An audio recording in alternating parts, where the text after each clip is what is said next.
What up, good people? Today is 2-Minute Tip Tuesday. Man, let's get into it. So today we're going to talk about why we're not getting the correct MPG from our vehicle.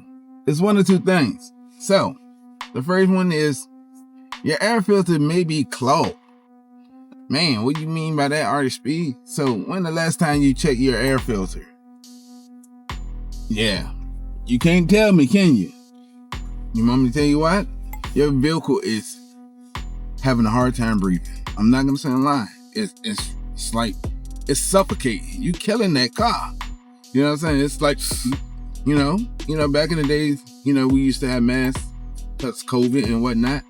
And tell me if your mask was like dirty, or put your hand over your face and try to breathe. You're gonna have a hard time breathing. So say if you're an athlete or anything like that, you're gonna be like, I can't breathe. You can't run up and down that court because of the fact that you cannot breathe. So one thing back in the days, they used to tell you, take your mask off so you can breathe when you're working out. You couldn't work out and have the mask on at the same time because you couldn't breathe. That's basically what's going on with your vehicle. Cannot breathe. So that's what's going on with your vehicle. So it's giving you terrible MPG mileage. So you like, every time I look around, gas ain't staying like it used to do, or gas ain't lasting in my car like it used to. Yeah, because basically your car can't breathe. The next one is your tires may be uninflated, or inflated, or uninflated. So what I mean by that, as in,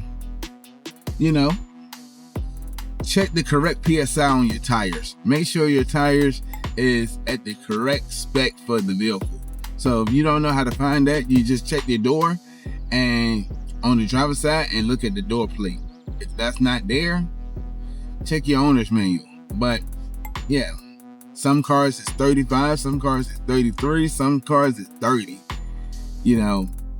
I'm not gonna say a lie. I tell you to overinflate your tires during the winter time so you don't have to stay at the air pump. Because tires fluctuate during the winter time. Summertime, put the correct PSI back in your tires and you good to go. So this one is a bonus. Last but not least, but this one is a bonus because of the fact that we do it all the time. Shoot, I'm guilty at it. I'm guilty. You know what I'm saying? Because your boy named Artofspeedd, so I gotta be speeding. So that aggressive driving, yeah, that thing sucking up gas like it's no one business. I'm gonna be honest with you. That thing like, oh, yeah, give me more. I ain't gonna say a lie. My Beamer, let me put that thing in Sport Plus mode. It's ready to drink more gas than a little bit. You like, God darn it, how much gas you gonna be drinking? So yeah. But if you're enjoying this video, go ahead and smash that thumbs up button. If you're not part of the Artofspeedd family, go ahead and that subscribe button. Yo, welcome to the family. I look forward to seeing you next video.